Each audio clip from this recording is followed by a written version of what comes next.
So the Gigabyte Aero and RS laptops went through a massive yet subtle design update, a complete lineup restructuring, an upgrade to 12th gen Intel CPUs and new Nvidia RTX GPUs. Now while all that's interesting and will come at a later date, my focus is on the Aero 17 and Aero 16 for today. We will get a detailed look of Gigabyte lineup at a later date, so don't forget to subscribe and hit the bell icon while you're at it, but for now, let's go over what's new with the Aeros.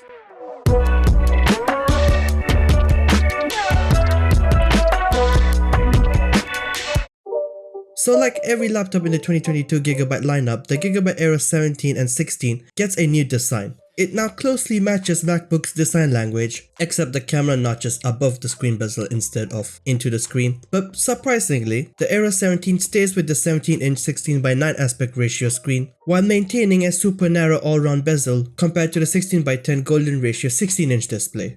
Thus, these are really good looking laptops and you can't deny that. But losing some I/O ports for the Aero expansion hub instead is part of the reason for the cleaner look basically. Yeah, some people are disappointed by this, but since you get the Aero hub included in your purchase, the only thing I'm not too happy about is the lack of an SD card reader. However, that's not the biggest news here. The biggest change is that the Aero 17 gets a 4K mini LED option and the Aero 16 gets a QHD plus mini LED option now, which means you can get a higher 1100 nits peak brightness and more than 60Hz in terms of refresh rate, 120Hz for the 4K 17-inch and 165Hz for the QHD plus 16-inch. Now you get all of this while nearly matching the color gamut capabilities of an OLED panel, except obviously contrast for pure black colors, because the 4K AMOLED Samsung panel in the Aero 16-inch is VESA Display HDR500 True Black certified, and it's one of the very few laptop displays to get this certification. This basically means black colors will be way better to look at, specifically in the Aero 16's OLED display, compared to a mini LED display, or a LCD display for the matter.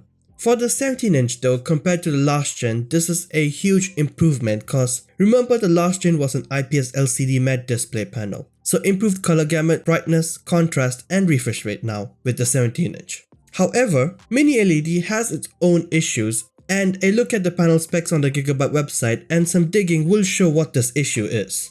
If you haven't noticed already, the mini LED in the Aero 17 is the exact same AU Optronics panel found in the Acer Predator Helios 500, and the Aero 16's QHD Plus panel is also the same AU Optronics mini LED panel found in the MSI Z16 Hiroshi Fujiwara edition and the Acer Predator Triton Finder SE. Well, the stock for the Predator Triton Finder SE's mini LED never actually existed. And well, there is a reason for that. Due to the now famous iPad Pro's blooming issue, it took AUO some time to figure out stuff and stop producing stock slowly, and it's expected for them to continue this limited, well actually slow production run due to tolerances. That means only a few manufacturers can get their hands on the AUO's mini LED panels each year, and it's not like there's any other option here, let's be honest. This won't be a problem for Aero 17 as MSI has dropped its mini LED on the creator lineup, while the Helios 500 mini LED won't show up till late August. The Aero 16 meanwhile has to compete for stock with the flagship Asus ROG Zephyrus Duo 16, which is going to be more expensive and more premium, so it could get first preference by the way, and possibly a newer Triton Finder SU which finally will get a QHD plus mini LED option. This means with the slow AUO production pace, there's only going to be a limited run of Aero 16 models with the mini LED screens, and it could be the same case for the Asus ROG.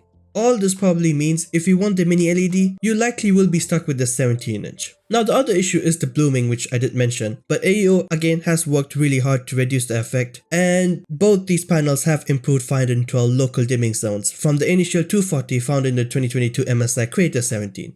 That will reduce blooming and edge shadowing, especially for a large matte display, which is less reflective compared to a glossy display like the iPad Pro or the OLED displays you can find here. I mean, if you didn't already know, that's some extra information for you.